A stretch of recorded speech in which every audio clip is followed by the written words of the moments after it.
El mensaje se titula El reino de las tinieblas. Poco se predica sobre este tema, ¿verdad? El reino de las tinieblas.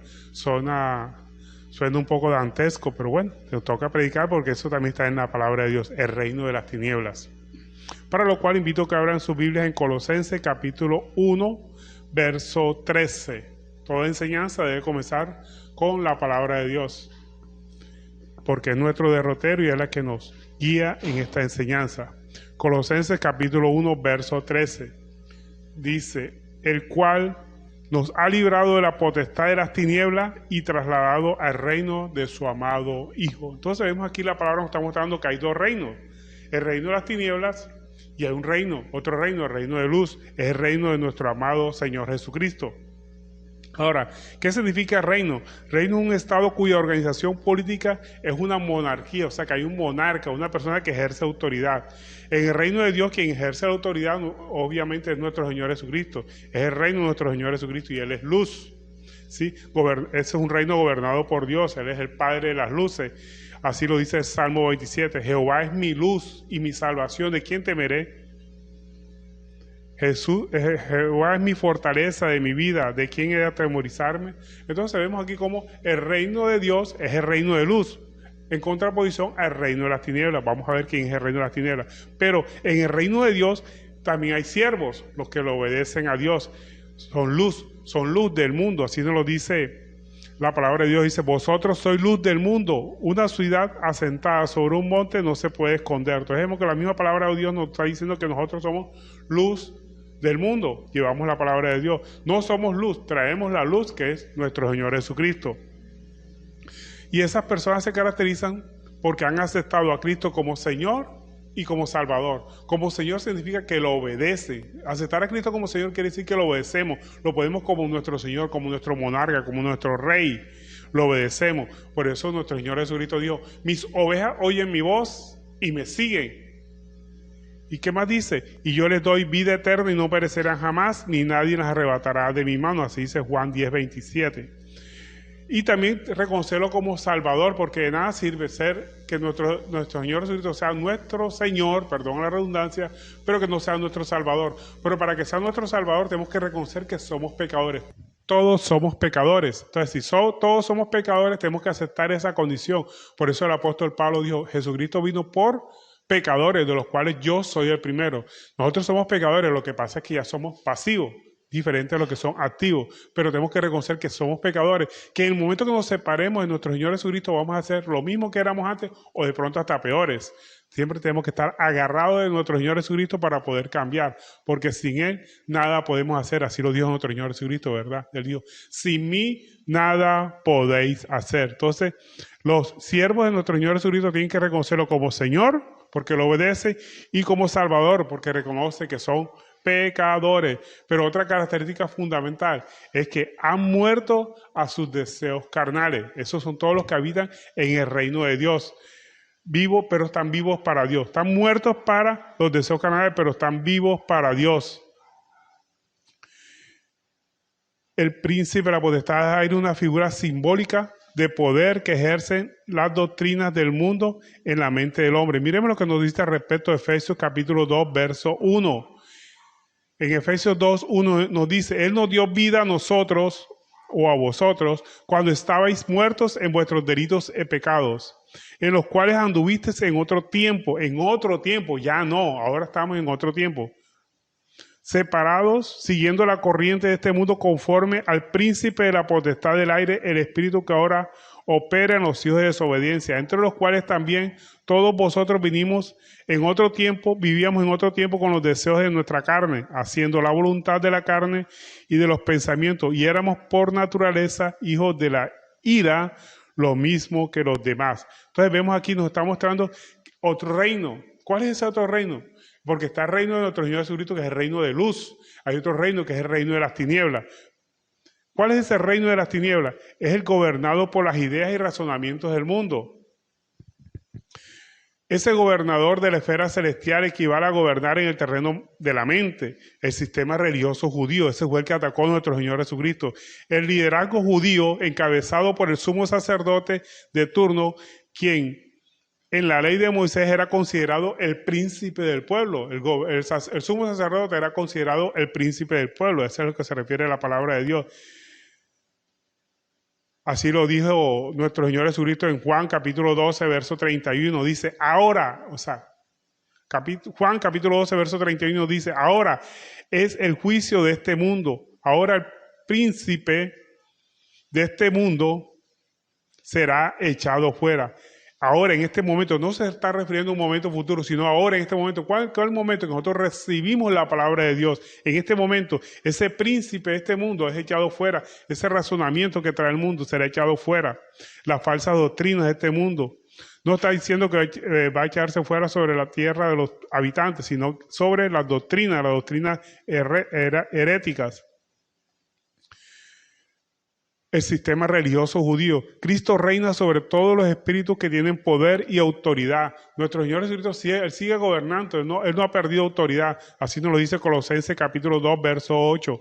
Que nadie nos engañe por medio de filosofías y huecas sutilezas según las tradiciones de los hombres, conforme a los rudimentos del mundo y no según Cristo. Porque en Él habita corporalmente toda plenitud de la deidad y vosotros estáis completos en Él, que es la cabeza de todo principado. Entonces, el reino de las tinieblas van a ser las ideas que son gobernadas por el razonamiento del mundo, y sus seguidores son esas personas que la practican a sabiendas. Hay dos clases de personas que practican las doctrinas del mundo. Unos a sabiendas, los que practican el pecado abiertamente, que a lo malo le llaman bueno y a lo bueno le llaman malo. Por eso Filipenses capítulo 3, verso 18 nos dice, por ahí andan muchos, de los cuales os dije muchas veces, que ahora los digo llorando, son enemigos de la cruz de Cristo, el fin de los cuales será su perdición, cuyo Dios es el vientre y cuya gloria es su vergüenza, que solo piensan en lo terrenal. Esas son las personas que son pecadoras abiertamente. Pero hay unas que son pecadores, pero no lo saben.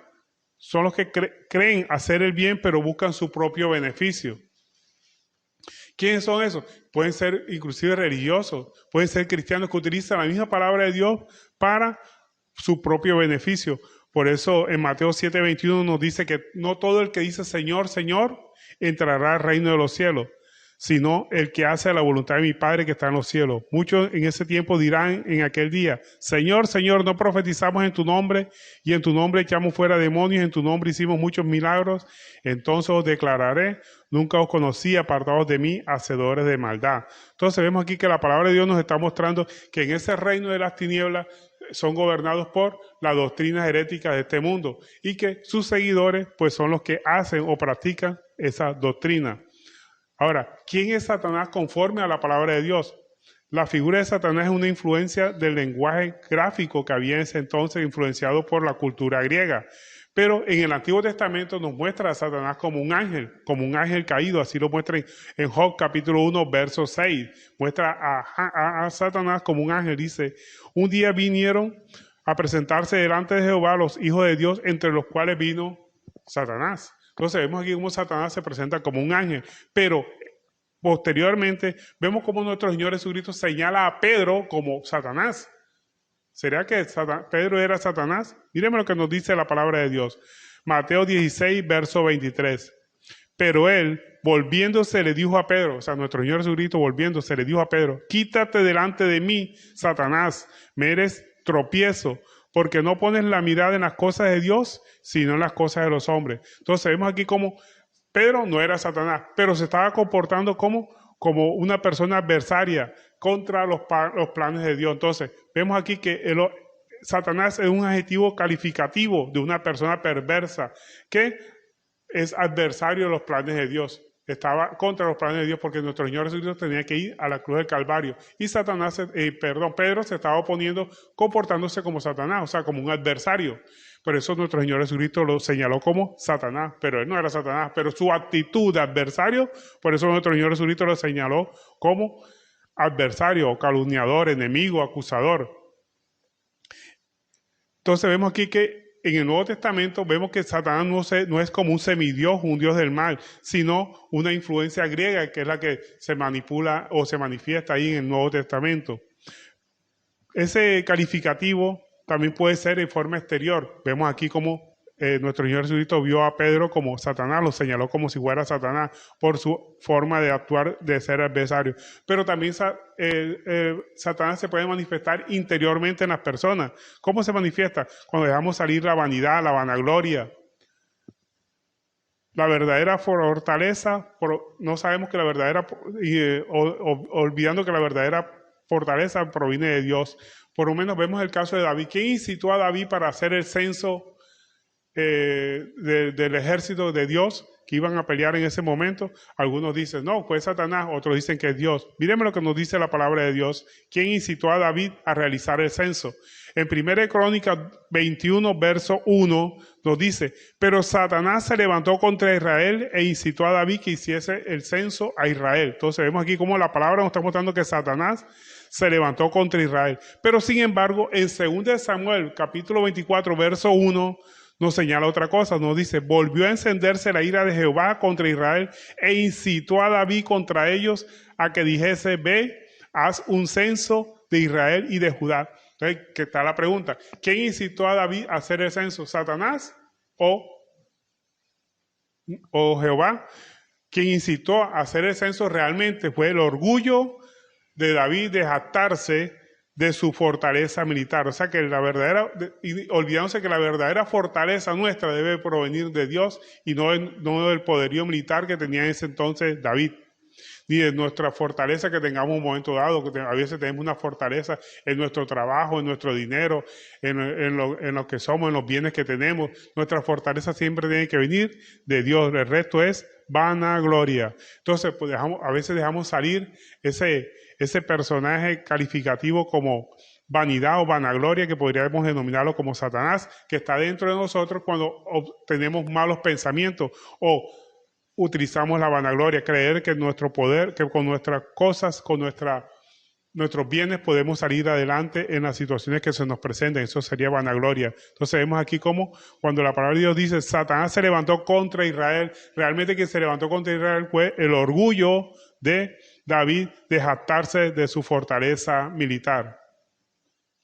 Pero además de Satanás ser una fortaleza mental, también hay personas que actúan de acuerdo a esa vieja naturaleza, podríamos llamarlas como Satanás.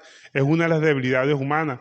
Jesús permite en muy determinados momentos que esto ocurra, porque en el caso de Pedro, vemos como nuestro Señor Jesucristo también le dijo, Pedro, Satanás os ha pedido para zarandearlos, pero yo he rogado a Dios, al Padre Celestial, para que tu fe no falle.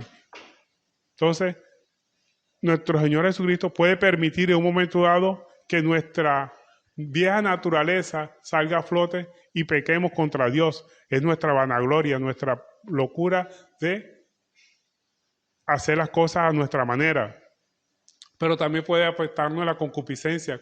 ¿Qué significa concupiscencia? El apetito desordenado por los placeres deshonestos que podemos tener en un momento dado.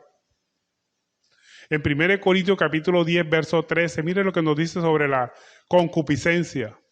1 Corintios capítulo 10, verso 13, esa concupiscencia la tenemos que dominar en el nombre de Jesús. Dice, no nos ha sobrevenido ninguna tentación que no sea humana, pero fiel es Dios, que no nos dejará ser tentados más de lo que podáis resistir, sino que dará también juntamente con la tentación la salida para que podáis soportar. Por tanto, amados, huid de la idolatría. ¿Cuál es la idolatría? Precisamente ese momento que nosotros queremos hacer las cosas a nuestra manera. Tenemos que huir de esa concupiscencia, de ese apetito desordenado, de los placeres deshonestos, los malos pensamientos que podamos tener. Tenemos que dominar, no solamente dominarlos, sino resistirlos, combatirlos. ¿Con qué lo combatimos? Con la palabra de Dios, como hizo nuestro Señor Jesucristo cuando le vino la tentación, ¿verdad? Escrito está. Siempre tenemos que combatir los malos pensamientos con la palabra. La palabra es nuestra única arma que tenemos contra los malos pensamientos que nos lleguen en un momento dado.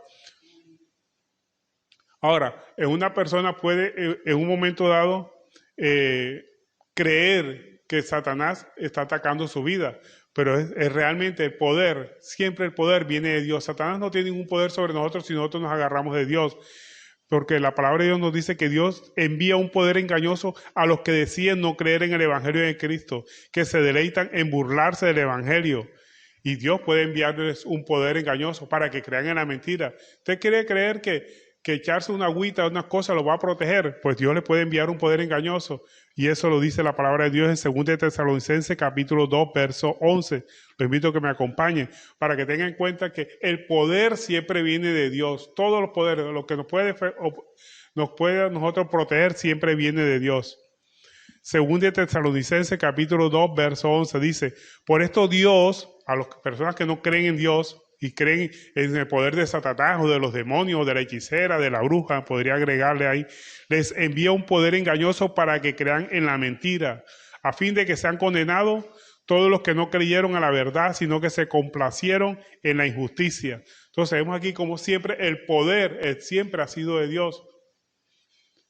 Pero Dios puede enviarles un poder engañoso a aquellos que no creen en la verdad, no creen que realmente quien domina y quien ejerce el dominio sobre toda la humanidad, sobre toda la creación, es nuestro Señor Jesucristo. Entonces Dios les puede enviar un poder engañoso para que crean en la mentira. La única forma de salir adelante contra las falsas doctrinas, las falsas enseñanzas, es con la predicación de la palabra. Cuando nosotros recibimos la predicación de la palabra, se presenta un doble efecto en un momento dado. Primero, expulsamos la idea, la falsa doctrina que tiene este mundo. Y por otro lado, somos cautivados por el poder de Jesucristo. Nos enamoramos cada día más con la predicación de la palabra. Cuando usted lee la palabra de Dios, cuando usted lee la palabra, cuando usted abre la Biblia, se está predicando a sí mismo, porque usted está leyendo y está absorbiendo lo que el Señor Jesucristo quiere que usted aprenda. Expulsamos el príncipe de este mundo, o sea, las ideas que trae este mundo, y por consiguiente somos cautivados por Jesús si lo aceptamos como nuestro Señor y como nuestro Salvador. Por eso en Juan 12:31 nos dice: ahora el juicio de este mundo, ahora el príncipe de este mundo será echado afuera. O sea, ahora, no más adelante, sino ahora, en este momento, en el momento que usted acepta a Cristo como Salvador, el momento que usted lee la palabra de Dios, el momento que usted absorbe todos esos conocimientos que están en la palabra de Dios, el príncipe de este mundo, o sea, esas doctrinas que usted ha traído en antaño, son echados afuera. Y el verso 32 del capítulo 12 de Juan nos dice: y yo, si fuere levantado de la tierra, a todos atraeré a mí mismo. ¿Y quién se está refiriendo ahí? A nuestro Señor Jesucristo. Si Él fuere levantado, o sea, si aceptamos a Cristo como nuestro Señor y Salvador, los atraeré a mí mismo, dice Él. O sea, que nos enamoramos más de Él y seremos cautivados por Él y lo terminaremos siguiendo. Pero es fácil estar culpando de nuestros problemas, de nuestras desventuras a Satanás, a otras personas que nos puedan estar atacando en un momento dado, que nosotros creamos que nos están atacando a nosotros. Es muy fácil culpar a otros, culparlo de nuestras desventuras, de nuestras desgracias, en particular si ese es un ser espiritual. Cuando en realidad todo se debe a nuestra forma de pensar. Cambiemos nuestra forma de pensar para que cambiemos nuestra forma de actuar. Lo que Dios quiere es que nosotros cambiemos, que renovemos nuestro conocimiento con base en la palabra de Dios. Por eso en Romanos capítulo 12, verso 2 nos dice: no os conforméis a este siglo, sino transformaos por medio de la renovación de vuestro entendimiento para que comprobéis cuál sea la buena voluntad de Dios, agradable y perfecta. Los hijos de Dios transforman su conocimiento, su pensamiento a través de la palabra de Dios, transforman su mente. Ofrecemos un sacrificio vivo. ¿Qué significa hacer un sacrificio vivo para Dios? Porque es un sacrificio voluntario de parte de nosotros. Somos muertos al pecado, pero vivos para Dios. Y nosotros, si nos sometemos a Dios y resistimos todas esas doctrinas heréticas o contrarias a la palabra de Dios, pues terminamos derrotándola. Por eso Santiago 4:7 nos dice: someteos pues a Dios, resistid al diablo y huirá de vosotros. Entonces, la verdadera guerra la tenemos contra nosotros mismos, contra nuestros pensamientos, contra nuestra vana manera de vivir. Entonces, el reino de las tinieblas básicamente está conformado por ideas, doctrinas que van contra el reino de Dios, que es el reino de la luz. Amén. Amén. Bueno, y esta ha sido la enseñanza por el día de hoy. Espero que la atesoren y lo más importante, que la pongan por obra en sus vidas y en sus corazones.